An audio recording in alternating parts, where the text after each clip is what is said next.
If your fridge is leaking water, Filter needs to be replaced. remove the filter spinning counterclockwise to unlock.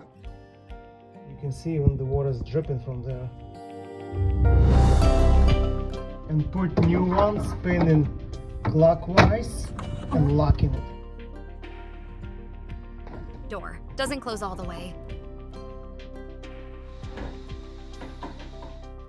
Order new door rubber gasket or fix existing one. I have separate video on my channel.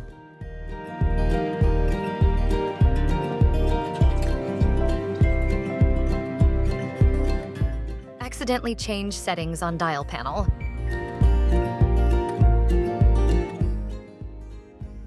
Call manufacturer and make sure you know how to put it back on.